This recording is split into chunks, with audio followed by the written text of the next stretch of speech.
갑자기 신태용 감독의 전격 경질 소식이 전해졌습니다. 인도네시아 축구협회 에릭 토이르 회장 네. 본인의 입맛에 맞는 그런 감독을 뽑겠다는 그런 숨은 노력들 이런 것들을 그동안 많이 해왔던 걸로 알고 있어요. 그런데 신태용 감독이 워낙에 좋은 성적을 냈기 때문에 쫓아낼 명분이 없었다. 그러면서 본다면 이번 이 미쓰비시컵에서 4강에 올라가지 못한 거 구실로 삼아서 그냥 뭔가 그동안 하고 싶었던 거 해버린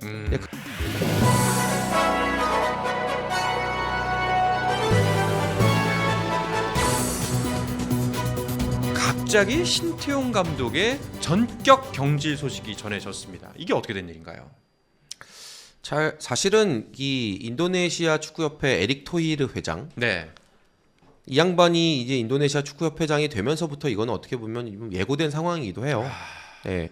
신태용 감독은 그 이제 전임 회장이 뽑은 네. 감독이고 이 토이르 감독이 본인의 입맛에 맞는 그런 감독을 뽑겠다는 그런 어떤 숨은 노력들 이런 것들을 그동안 많이 해왔던 걸로 알고 있어요. 그런데 신태용 감독이 워낙에 좋은 성적을 냈기 때문에 그러니까 신태용 감독이 부임한 이후로 뭐 피파 랭킹이 뭐 한 45계단 이렇게 수직 상승한 것도 있지만 어쨌거나 인도네시아 축구협회의 새로운 역사를 쓰는 여러 가지 기록들을 냈단 말이죠. 네. 뭐 아시아 월드컵에서도 3차 예선 가고 또 올림픽 예선에서도 우리나라를 떨어뜨렸잖아요. 네, 정말 충격적인 그런 결과도 만들어내면서 사실 토이르 회장 입장에서는 신태용 감독을 쫓아낼 명분이 없었다. 네. 네, 명분이 없었던 그 점이 큰데 그러면서 본다면 이번 이 미쓰비시컵에서 이제 인도네시아가 물론 23세 이하 대표팀으로 나왔습니다만 이제 4강에 올라가지 못한 거, 네. 조별리그에서 탈락한 게 그게 실질적인 어떤 그런 이제 꼽아 이런 중요한 대회. 동남아 월드컵이라고 생각하고 우리 국민들이 다 좋아하는 이 대회에서 4강 못 갔잖아. 를 그냥 구실로 삼아서 그냥 뭔가 그동안 하고 싶었던 거 참고 참아왔던 걸 이번에 해버린 그런 상황이 아닌가 싶고 제가 그 신태용 감독 계시는 인도네시아 쪽에 계시는 분께 이제 들은 바로는 그 에릭 토이르 회장이 신 감독에 대해서 이제 선수 기용과 관련해서 좀 많이 월권을 했던 걸로 알고 있어요. 네, 그래서 이 선수 뽑아라, 이 선수 기용해라. 이런 사실 지금 우리나라 입장에서는 말도 안 되는 얘기지만 그쵸. 동남아시아에서는 간혹 통용되기도 하는 이제 그걸 했던 걸로 알고 있는데 제가 듣기로는 신태용 감독이 그에 응하지 않았다. 근데 이게 뭐 에릭 토이르 회장이 뭐 해라 해서 나는 싫어, 난 이 말 안 들을 거야 하고 이렇게 한 게 아니라 실제로 그 선수의 컨디션이 좋지 않았다. 네. 그래서 아니 이 선수가 지금 나가는 게 우리 팀에 도움이 되지 않는다는 이유로 그거를 이제 거절을 한 거죠. 어떻게 보면 그렇죠. 기용을 안 했고 그런데 이제 그 상황이 그 토이르 회장과 신태용 감독의 관계가 아주 멀어진 아주 직접적인 계기가 됐다. 그래서 그 이후로 토이르 회장은 안 되겠어. 내 말 안 듣는 감독 두고 보자. 두고 보고 있었는데 이번 미쓰비시컵에서 뭔가 꼬투리를 잡히는 그런 상황. 네. 4강에 못 올라갔다는 이걸 이용해서 해버렸다라는 이제 그런 이야기가 지금 실제로 인도네시아 이제 축구계 쪽에서 네. 이제 분석으로 나오고 있는 얘기라고 하고요. 그래서 지금 뭐 사실은 어떻게 보면 신태용 감독 입장에서는 정말 인도네시아 축구 발전을 위해서 많은 걸 해놓았는데 갑작스럽게 이렇게 지휘봉을 내려놓는 그러니까요. 그런 상황이 돼버린 거죠. 이게 사실은 인도네시아는 이번 미쓰비시컵에 힘을 많이 빼고 나왔어요. 말씀해주신 것처럼 23세 이하 대표팀을 내세웠고 이게 좀 복잡한 일이 있었던 게 지금 그 동남아 국가 중에서 월드컵 3차 예선에 올라와 있는 유일한 팀이 인도네시아입니다. 인도네시아는 11월 A매치 일정까지 전력을 쏟았어요. 네. 그리고 이 미쓰비시컵은 피파가 차출을 보장해주는 대회가 아니다 보니까 그 11월까지 왔었던 최정의 A 대표팀 선수들 유럽이나 미국이나 이런 데서 뛰고 있는 이 기와 혼혈 선수들 부를 수가 없어요. 못 나와요 아예. 네. 그래서 인도네시아는 막 이걸 대회를 어떻게 해야 되나 막 고민도 했고 그래가지고 대회 운영 측에다가 지금 너무 급박하고 이러니까 대회를 1월에 시작해주면 우리가 조금 더 정예 멤버들로 나올 수 있다 이랬는데 이거는 통용되지가 않았었고 네네. 그러다가 이제 신태용 감독이 결국은 뭐 어쩔 수 없다. 그러면 23세 이하 대표팀을 가가지고 우리 경험이라도 쌓자 이랬는데 아니 뭐 했던 말하고는 다르게 결과를 갖고 감독을 평가를 하고 감독을 경질시키는 명분을 삼으니까 이게 어이가 없긴 한데 근데 에릭 토이르라는 사람은 우리가 조금 이해를 해볼 필요는 있어요. 네. 어떤 사람인지. 에릭 토이르는 그 재벌 2세입니다. 아버지가 이 자동차 회사 아 왜 이렇게 비슷하지 누구랑? 예, 인도네시아에 있는 굉장히 큰 자동차 회사를 했고 왜 이렇게 근데 비슷하지? 재벌 2세긴 한데 이 사람이 네. 경영 능력은 있어요. 아 그건 자기는 다른가? 예, 자기는 형이 아마 제가 알기로 형이 그 자동차 회사를 물려받았고 이 사람은 뭐 미디어나 이런 데 이제 사업을 뛰어들어서 굉장히 돈을 많이 벌었고 네. 국내 팬들에게 많이 축구 팬들 많이 유명해진 게 뭐냐면 과거에 인터밀란 구단주였죠. 구단주가 네, 되면서 오. 예, 굉장히 명성을 떨쳤던 사람인데 근데 지금 이 사람이 기업인이지만 동시에 인도네시아 국영기업부 장관입니다. 정치인이에요. 장관이에요? 예, 그리고 국무위원이야? 그리고 이 사람은 원래의 목표는 총리를 네. 하는 것이 목표였죠. 근데 이번에 잘 안 됐었거든요. 그러니까 두 사람 중에 저 오른쪽에 있는 사람이겠죠? 그렇죠. 네, 그러니까 이 맞아요. 사람은 그렇죠. 기본적으로 재벌인 동시에 정치인으로서의 그 아이덴티티가 굉장히 강하다 보니까는 국민이나 언론들의 여론에 촉각을 곤두세울 수밖에 없는 속성을 갖고 있습니다. 제가 볼 때는 뭐 그 기존의 신태용 감독과 사이가 안 좋아가지고 이거를 경질하는 명목으로 삼은 것도 있겠지만 어쨌든 이런저런 사유와 이유가 있어가지고 미쓰비시컵의 전력을 다할 수 없었음에도 불구하고 조별리그에서 라오스랑 비기고 뭐 베트남한테 지는 건 오케이. 근데 라오스랑 비기고 필리핀한테 지고 이러면서 조 3위로 탈락하니까 어쨌든 실망스러운 여론이 있었던 건 사실이거든요. 네네네. 그러니까 그런 부분이 정치인 에릭 토이르에게 분명히 영향을 줬을 것이고 신태용 감독이 지금 월드컵 본선으로 갈 수 있는 판을 깔아놨으니까 요 타이밍에 유명 감독을 한번 데려와 가지고 우리가 인도네시아 뭐 과거에 인도네시아가 식민지 시절에 한번 월드컵에 나간 적이 있지만은 네. 독립 이후에는 월드컵을 아직 나가본 적이 없단 말이에요. 요 그림을 내가 뭐 유명 감독을 데려와 가지고 내가 월드컵 본선 최초로 딱 나가는 요거를 만들면 나의 정치적 야심이 채워질 수 있다라는 계산까지 한 게 아닌가.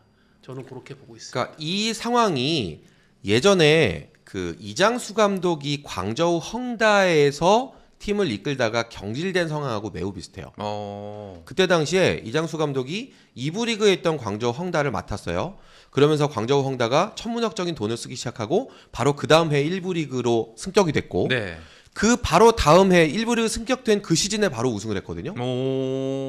그리고 그 다음 해 봄에 경질이 돼요. 이장수 감독이. 한 시즌만 보내고. 네, 그래서 실제로 이장수 감독이 광저우 헝다에서 2년 사이에 2패를 했거든요. 나머지는 다 이기거나 비겼어요. 네. 그랬는데 경질이 된 거야. 그러니까 사실 우리의 입장에서 이렇게 이해를 한다면 말이 안 되는 결과잖아요. 네네. 그런데 그 당시에 그 광저우 헝다가 이장수 감독을 경질하고 감독을 바꾼 이유가 뭐냐면 우리가 지금 1년에 몇 천억씩 쓰고 뭐 아시아를 넘어 중국을 넘어서 아시아 최고의 클럽으로 가겠다고 하는데 한국인 감독은 약간 모냥 빠져라는 중국 내의 일부 여론. 그래서 우리는 최고의 돈을 많이 쓰는 구단이니까 감독도 최고로 데리고 와야 된다. 해서 이장수 감독을 경질하고 그때 당시 그 이탈리아 리피 감독이었나요? 네. 리피 감독을 영입을 합니다. 네. 엄청난 돈을 주고 데려왔어요. 비슷한 상황이라고 봅니다. 그러니까 토이르 회장은 인도네시아의 축구회가 이제는 동남아를 넘어서 뭔가 좀 더 한 단계 올라가야 되고 이런 상황인데 그런다면 우리는 유럽에 뭔가 이름난 그런 감독이 데려와야 되지 않겠는가라는 정치적인 생각을 했을 수 있다는 거예요. 그렇죠. 순수하게 그렇다면 축구적인 판단이 아니라. 이 현상은 이 상황은 지금 뭐 신태용 감독 경질이 아니라 클루이베르트 기용이라고 봐야 되겠네.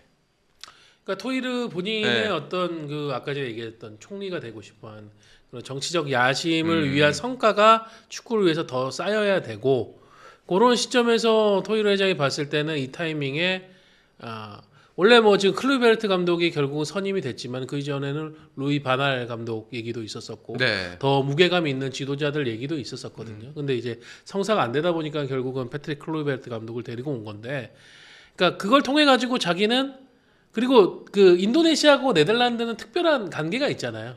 우리가 느끼기에는 야 그래도 옛날에 니네들 식민지 삼았던 나라인데 그렇게 해야지만 여전히 인도네시아하고 네덜란드는 계속 교류를 하고 있고 인도네시아 혈연이 있는 사람들이 네덜란드로 가가지고 예를 들면 반프론코스트라든가 이런 성공한 사람들도 있고 이런 어떤 일체화 같은 걸 느끼고 있단 말이에요. 그러니까는 네덜란드 지도자를 데려와가지고 신기하네. 우리가 2026년 북중미 월드컵으로 가자. 요 꿈을 지금 꾸고 있는 것 같습니다. 지금 인도네시아 국가대표팀에 귀화해서 뛰고 있는 선수 중에 상당수가 네덜란드 혼혈이죠. 그렇죠. 예, 그러니까 그런 점을 좀 많이 감안한 결정이고 어쨌거나 신태용 감독보다 좀 더 세계적으로 알려진 감독이 필요했던 건 맞는 것 같습니다. 그래서 신태용 감독을 이제 경질할 수 있는 어떤 그런 타이밍을 보다가 미쓰비시컵을 이제 탁 버튼으로 삼은 게 아닌가. 근데 뭐 버튼도 사실 이게 아니었어도 어떻게 될지 모르는 게 왜냐하면 경질하고 이틀 만에 선임했다면서요. 그렇죠. 그럼 근데 그게 무슨 뭐 오늘 얘기 나누고 내일 사인합시다는 아니잖아. 분명히 이제 그 전부터 준비를 해온 거죠. 계속 거죠. 꾸준히 준비를 해왔을 거 아닙니까? 그러니까 힘든 시절 동고동락한 그렇게 해서 겨우 이제 좀 살만해진 조강지쳐 버리고 화려하고 이런 오히 막장 드라마 보는 듯한 그런 느낌의 그 감독 교체라고 할 수 있겠죠. 근데 지금 댓글 보니까 광저우 헝다 해체됐다는데요? 광저우 홍단 저기 해체라고도 볼 수 있지만 퇴출이 된 거죠. 퇴출. 이 광저우 헝다에서 헝다가 빠지면서 광저우 FC가 됐고 아. 2부 리그로 떨어졌는데 재정적으로 문제가 되니까 2부 리그에서 또 퇴출. 이렇게 된 겁니다. 사실은 광저우 헝다가 그때 당시 축구팀에 엄청나게 투자를 할 때만 해도 중국 100대 기업에도 못 들어가는 작은 회사였어요. 그러니까 중국 사람들의 관점에서는 지방 중소도시 위주로 하는 건설 회사였거든요. 근데 이 광저우 헝다가 그때 시진핑 이제 주석이 축구에 대해서 굴기 이런 걸 좀 강하게 좀 얘기를 하면서 광저우 헝다가 상징적인 팀이 됐잖아요. 그래서 중국의 전국 건설 회사가 됐단 말이죠. 근데 이렇게 판을 키운 건설 회사가 결국은 코로나를 기점으로 해서 너무나 과도하게 투자하고 등등등을 견디지 못하고 그냥 무너져 내린 거예요. 기업 자체가 지금 가라앉았고 그쵸. 그러면서 축구단에 투자할 수 없기 때문에 망해버린. 그러니까 어떻게 보면 과도한 욕심을 낸 이제 그런 결과인데 참 인도네시아도 한번 지켜보겠습니다. 그쵸. 어떻게 될지. 모르겠어요. 어쨌든 신태용 감독은 인도네시아 국민들에게 굉장히 인기가 여전히 높았기 때문에 지금 많은 반발이 있는 상황이고 클루벨트라는 걸출한 빅네임 스타 출신의 감독을 선임했지만 클루벨트는 오자마자 클루벨트 아웃이라는 해시태그하고 지금 딱 직면에 있는 그런 상황이거든요. 과연 그 에릭 토이르가 결국은 이제 신태용 감독을 보내고 클루벨트로 갈아탄 이 선택이 인도네시아에게 어떤 그렇죠. 결과를 안겨줄지는 좀 봐야 되겠습니다. 유명한 감독이죠. 왜냐하면 스타 플레이어 출신이니까. 네. 그런데 지도자로서 검증된 사람은 아직은 아니라고 보는 게 옳거든요. 클 불안하네. 일단 클이니까 불안하네. 클자 들어갔네. 네, 그러니까 클자가 들어갔네. 혹시 그 두 분 중에 신태용 감독이랑 그 통화해 보신 분 계세요? 저요. 통화하셨나요? 네, 저 사실은 다음 주에 네. 제가 인도네시아 출장 가서 그 신태용 감독을 만나기로 했었어요. 아 그래요? 네, 근데 이번에 그 경질 되던 날이 이제 월요일인가? 화요일. 네. 그날 그 보도 나오기 한 2시간 전쯤에 저한테 전화 왔어요. 네. 그래서 송 기자 저 다음 주에 온다 그랬지? 오지 마. 오지 마. 네? 나 잘릴 거야. 이렇게 그냥 전화를 끊으시더라고요. 네. 그러고 나서 이게 무슨 소리야 하고 있는데 얼마 있다가 이제 공식 발표가 나왔거든요. 근데 사실은 제가 이제 그 신태용 감독을 이제 보러 가기로 했던 게 신태용 감독이 인도네시아에서 그 자선 재단을 만들었어요. 신태용 재단이라는 재단을 만들어서 이제 인도네시아 이제 불우한 분들 도와주고 하는 그런 사업을 하고 있는데 다음 주 주말에 그 신태용 후원의 밤 행사가 있었거든요. 그래서 그 행사도 제가 가서 보고 신태용 감독 인터뷰도 할 이제 그 목적으로 이제 가려고 했던 건데 사실은 이제 감독 그만두게 됐잖아요. 네네. 여기서 이제 제가 여기는 이제 비하인드 스토리로 말씀드리는 건데 그러면 재단은요?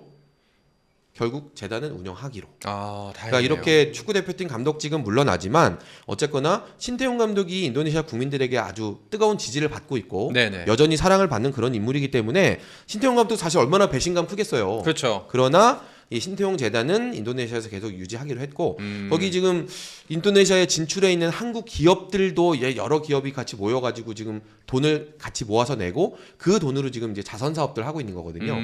그 사업은 앞으로도 계속 진행할 예정이라고 합니다. 네. 신태용 감독 한국 왔나요? 아직 안 온 걸로 알고 있는데. 네, 맞죠? 여전히 있고 예. 지금 거기 정리할 여러 가지 일들이 있어서 당분간은 일단 머물 것 같습니다. 마이크 트라우님은 집 정리도 하고 갑자기 처분해야 하니 이번 달 말 설날 때 온다고 합니다. 지인인가? 어떻게 다 아시지? 저걸? 예. 설 때는 아마 설 연휴는 일단 와야죠. 예, 설 연휴 때 그때는 아마 와야죠. 가족들 보러 가족과 함께 오지 않을까 하는 생각이 듭니다. 스포츠는 플러스 저희 무대